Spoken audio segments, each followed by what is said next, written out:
থেকে স্বাগত জানাচ্ছি। সভাপতি আমাদের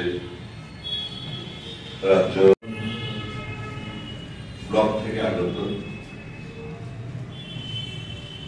মুখে সেবাদল নিয়ে আলোচনা, সেবাদলকে আমাদের ঘুরিয়ে দাঁড় করাতে হবে। এটা হচ্ছে সেবাদলের প্রথম মেইন কাজ।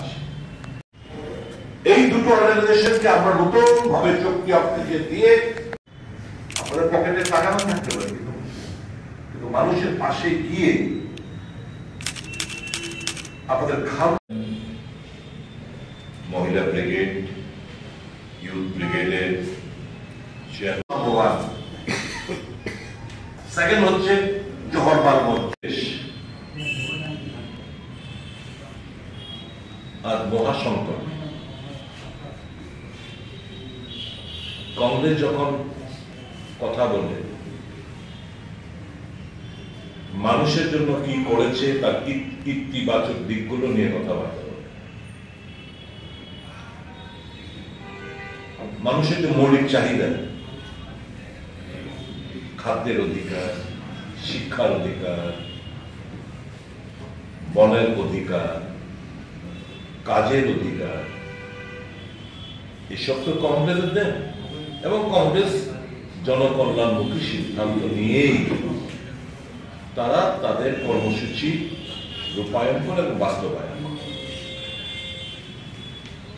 বর্তমানে সারা দেশ জুড়ে আমরা দেখছি অন্য কোন স্কিম, জনকল্যাণমুখী স্কিম না করতে পারলে ভারতীয় জনতা পার্টি একটা স্কিম শুরু করেছেন, ভারত খোদাই অভিযান। যেখানে মসজিদ দেখছে বলছে মসজিদের তলায় মন্দির রয়েছে, খোদাই করো, খোদাই করো। আজমের শরীফ খোদাই, কুতুব মিনার খোদাই, তাজমহল খোদাই করো, মন্দির করো, জ্ঞানদেবী মসজিদ খোদাই করো, মন্দির করো। 1991 সালে প্লেসেস অফ ওয়ারশিপ অ্যাক্ট একটা আইন পাস করা হয়েছিল। শুধু বাবরি মসজিদ যেহেতু একটা সাবজেক্টিভ ম্যাটার ছিল, ওটাকে বাদ দিয়ে বলছিল যে 47 সালে ভারত স্বাধীনতার সময় যেরকম যেখানে যে মসজিদ, যেখানে যে মন্দির রয়েছে, কিংবা অন্যান্য ধর্মের বুদ্ধ মন্দির হোক কিংবা গির্জা হোক, যে যেখানে যেটা রয়েছে এটা তার স্থিতি অবস্থায় বজায় রাখে। কিন্তু দেখলাম ভারতীয় জনতা পার্টি তাদের ফ্রিঞ্জ এলিমেন্টস গুলো, মৌলবাদী শক্তিগুলো জনকল্যাণমুখী স্কিম দূরের কথা, ভারত খোদাই অভিযান নামে একটা স্কিম এরা চালু করেছে, যাতে করে ধর্মের নামে একটা আড়াআড়ি একটা বিভাজন তারা তৈরি করতে পারে, ভোটের উদ্দেশ্য নিয়ে ঘৃণা ছড়াতে পারে, রক্ত নিয়ে হোলি খেলতে পারে, দেশের মধ্যে একটা অস্থির পরিস্থিতি তৈরি করতে পারে। এবং এটা যে নেগেটিভ আসপেক্ট গুলো, সেগুলো আমরা শুধু দেশের মধ্যেই না, আন্তর্জাতিক স্তরেও আমরা দেখতে পাচ্ছি। বিশেষ করে আমাদের সন্নিকটে ত্রিপুরা রাজ্যের 3 দিকে ঘেরাও করা বাংলাদেশে সেগুলো আমরা দেখছি। বাংলাদেশে বর্তমানে ওখানে যারা সংখ্যালঘু হিন্দুরা রয়েছেন, খ্রিস্টানরা রয়েছেন, বৌদ্ধরা রয়েছেন, বুদ্ধিস্টরা রয়েছেন, এরা ওখানে মিছিল করে বলছে মোদিজি, বিরোধী বাবুয় মোদিজি, ভারতীয় জনতা পার্টি, তোমাদের আমাদের নিয়ে চিন্তা করতে হবে না। ওখান থেকে অ্যাডভাইস দিচ্ছে যে তোমাদের এই সমস্ত আচরণের প্রেক্ষিতে আমরা ভোগ করছি। অর্থাৎ ভারতীয় জনতা পার্টি কিংবা মোদী হিন্দুদের সেভিয়ার না, সেভিয়ার মানে রক্ষক না, এটা হচ্ছে বাংলাদেশের হিন্দুরা তোরা জাহান্নামে যা, আমরা আমাদের তোদের দোহাই দিয়ে তোদের রক্তের বিনিময়ে তদরূপের সন্ত্রাসের বিনিময়ে, তদরূপের ধর্ষণের বিনিময়ে এই যে একটা জুলুম চলছে, এটা নিয়ে আমরা আমাদের ভারতবর্ষের হিন্দুদের মেজরিটি কমিউনিটি হিন্দুদের ভাবাবেগকে আমরা কাজে লেগে আমরা ভোট বাক্সে তার প্রতিফলিত করবো। এই হচ্ছে খেলা। এবং সবটা ষড়যন্ত্র তাদের এই মৌলবাদী শক্তি ভারতীয় জনতা পার্টি, যারা আপনারা কাউকে শুনেছেন প্রিয়াঙ্কা গান্ধীর বক্তব্য, অনেকে হয়তো শুনেছেন লোকসভাতে ওনার মেরিট স্পিচ, পরিষ্কার বলেছে যে हम लोग खून, कांग्रेस के लोग जब खून देश के लिए खून पसीना बहा रहे थे, আপনারা কি করছিলেন? আপনারা তখন এদের দালালি করছিলেন, মাফিনামা লিখছিলেন। আর আজকে হয়ে গেছেন আপনারা দেশভক্ত, দেশপ্রেমের পার্টি। আর এই কংগ্রেসের সাথে দেশের স্বাধীনতা আন্দোলনের প্রত্যেকটি ঘটনা স্মরণ করে লেখা, যারা জেলবন্দি, জীবনের 1/3 জেলে কাটিয়েছেন, জওহরলাল নেহরুর মতো লোকরা, তাদের আজকে আপনারা কাঠখড়ায় দাঁড় করতে চাইছেন। আপনারা স্বাধীনতার ইতিহাসকে নতুন ভাবে রচনা, আপনাদের সুবিধা অনুসারে রচনা করতে চাইছেন। যে সাভারকার মাফিনামা লিখতো বারংবার, মাফিনামা, ক্ষমা করো, আমাকে জেলে পুরো না, সে হয়ে গেল বীর সাভারকার। আর যে ভদ্রলোক হাসি মুখে জেল কারাগার প্রায় 14-15 বছর জেলে বিভিন্ন সময় জেল খাটলেন নেহেরু, তাকে নিয়ে আপনারা তির্যক করছেন। কাজে তারা ইতিহাসকে বিকৃত করে নতুন ভাবে ইতিহাস লেখার চেষ্টা হচ্ছে। এই পরিস্থিতিতে সেবা দলের একটা বিশাল বড় ভূমিকা। অবশ্যই কংগ্রেস মানে হচ্ছে সেবা, কংগ্রেস মানে হচ্ছে মানুষের সাথে কাজ করা, কংগ্রেস মানে হচ্ছে দুস্থ, গরিব, মেহনতি মানুষ, তাদের পাশে দাঁড়ানো। এই যে রাহুল গান্ধী আপনারা দেখেন প্রায় একটা বই নিয়ে, এই বইটা দেখায় সংবিধান। কেন দেখায়? এর উদ্দেশ্য হচ্ছে যারা তফসিলি জাতি, তফসিলি উপজাতি, ওবিসি, সংখ্যালঘু, তাদের যে এই সংবিধানের প্রদত্ত যে সাভারকার মাফিনামা লিখতো বারংবার, মাফিনামা, ক্ষমা করো, আমাকে জেলে পুরো না, সে হয়ে গেল বীর সাভারকার। আর যে ভদ্রলোক হাসি মুখে জেল কারাগার প্রায় 14-15 বছর জেলে বিভিন্ন সময় জেল খাটলেন নেহেরু, তাকে নিয়ে আপনারা তির্যক করছেন। কাজে তারা ইতিহাসকে বিকৃত করে নতুন ভাবে ইতিহাস লেখার চেষ্টা হচ্ছে। এই পরিস্থিতিতে সেবা দলের একটা বিশাল বড় ভূমিকা। অবশ্যই কংগ্রেস মানে হচ্ছে সেবা, কংগ্রেস মানে হচ্ছে মানুষের সাথে কাজ করা, কংগ্রেস মানে হচ্ছে দুস্থ, গরিব, মেহনতি মানুষ, তাদের পাশে দাঁড়ানো। এই যে রাহুল গান্ধী আপনারা দেখেন প্রায় একটা বই নিয়ে, এই বইটা দেখায় সংবিধান। কেন দেখায়?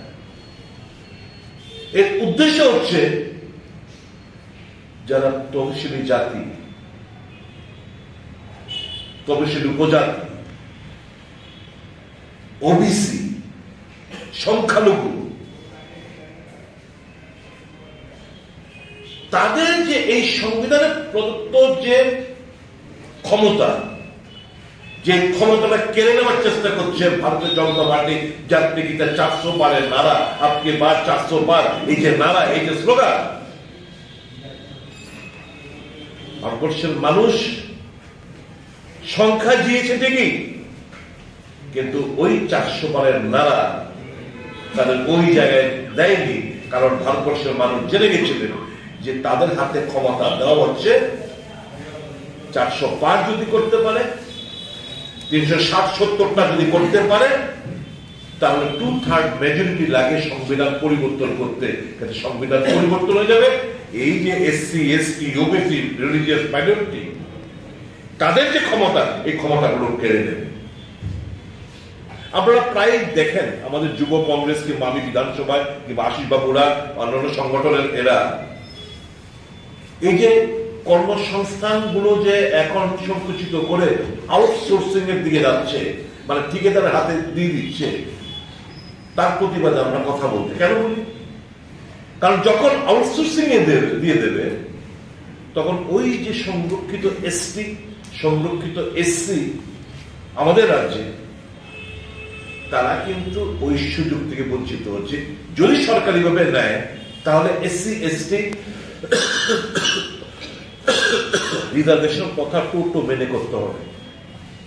আর ঠিকাদারের হাতে দিয়ে দিলে, আউটসোর্সিং এর হাতে দিয়ে দিলে, ঠিকাদার হাতে দিয়ে দিলে, সে যাকে খুশি তাকে দিতে হবে। এই 100% রোস্টার তখন মেনটেন করার কোনো প্রয়োজনীয়তা নেই। কারণ কতখানি এসটি এবং এসসি বিরোধিতা মানসিকতা হলে একটা নমুনা, এগুলো হচ্ছে ফেস্টিভ্যাল, আমি উদাহরণ দিচ্ছি,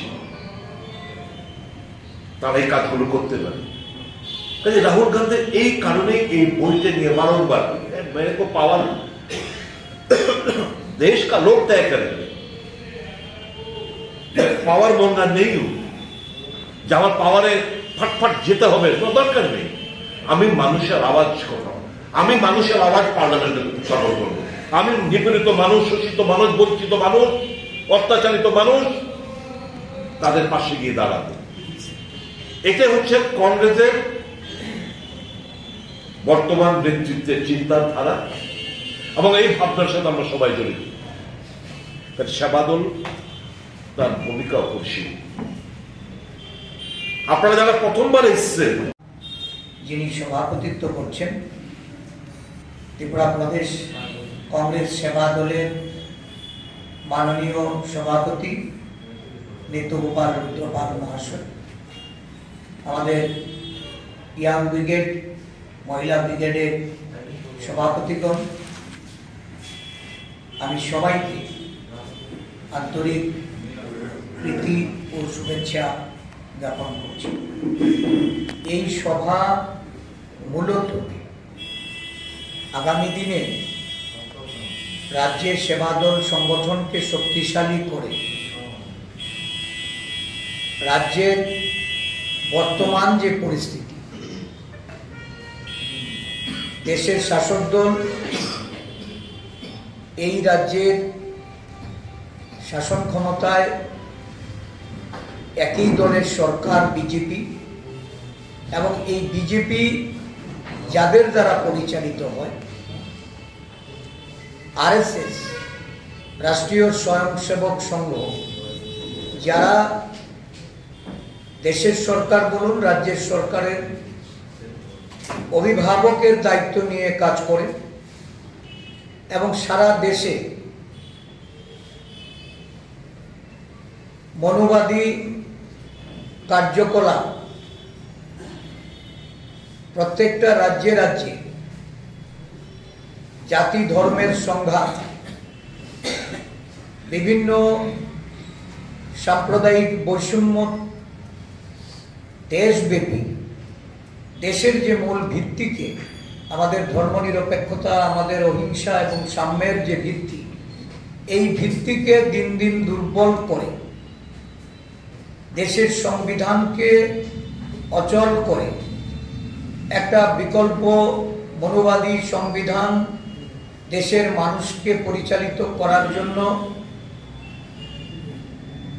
তারা গঠন করার যে ষড়যন্ত্র, এই ষড়যন্ত্রে লিপ্ত হয়ে দেশের অস্থিরতা, উন্মাদনা, দেশের মানুষের মূল যে সমস্যা, এই সমস্যা থেকে দৃষ্টি ঘুরিয়ে দেশকে পরিচালনা করতে চাইছে।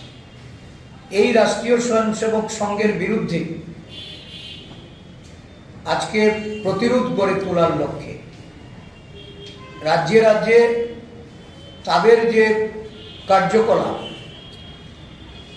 ভারতীয় জনতা পার্টিকে যেভাবে তারা পরিচালিত করে চলেছেন, দেশের সরকার বা এই রাজ্যে সরকার এবং শাসক দল, এর থেকে জনগণকে সতর্ক করে জনগণের মধ্যে একটা জাগরণ তৈরি করা, যে দায়িত্ব স্বাধীনতার পূর্বে ইংরেজদের বিরুদ্ধে লড়াই করতে গিয়ে আমরা এই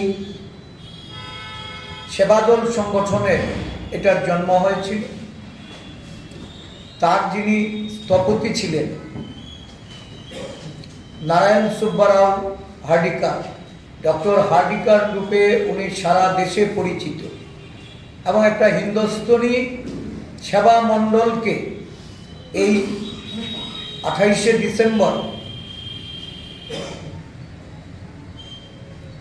1923 সালে সেবা দলের স্থাপনা করে 1 জানুয়ারি 1924 সাল থেকে সারা দেশব্যাপী এই সেবা দল তাদের সেবা কার্য শুরু করেছিলেন। সেবার মানসিকতা নিয়ে ইংরেজদের বিরুদ্ধে দেশের সমগ্র অংশের মানুষকে জাগ্রত করার জন্য, ঐক্যবদ্ধ করার জন্য, তাদের অধিকার প্রতিষ্ঠিত করার জন্য এবং স্বাধীনতা আন্দোলনে বীর সেনানীদের পাশে থেকে তাদেরকে সমস্ত ধরনের সাহায্য সহযোগিতা করার জন্য তৎকালীন সময়ে এই ডক্টর হার্ডিকারের নেতৃত্বে সেবা দলের তাদের জয়যাত্রা শুরু হয়েছিল। আজকে ভারতবর্ষ আরেকটা দ্বিতীয় স্বাধীনতার লড়াইয়ে অবতীর্ণ হয়েছে। সংবিধান বাঁচানোর লড়াই, গণতন্ত্র পুনরুদ্ধারের লড়াই।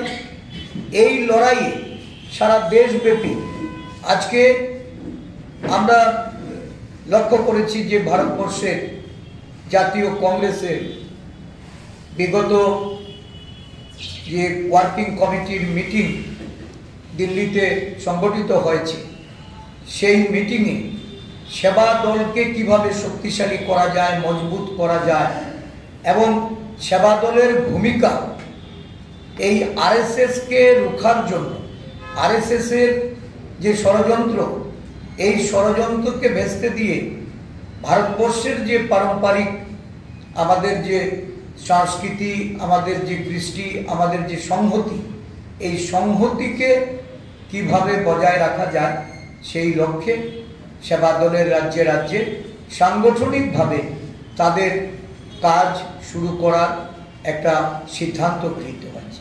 সেই সিদ্ধান্ত মূলে আমাদের রাজ্যেও আমরা সেবা দলের সাংগঠনিক দিক থেকে একটা সুসংহত মজবুত সংগঠন গড়ে তোলার লক্ষ্যে আমরা কাজ শুরু করেছি। নিত্যগোপাল বাবু শুরুতে বলেছেন যে প্রতিটা বিধানসভা থেকে আমাদের সেবাদল কর্মী হতে হবে 10 জন, 5 জন হতে হবে ইয়াং ব্রিগেডের, 5 জন হতে হবে মহিলা ব্রিগেডের।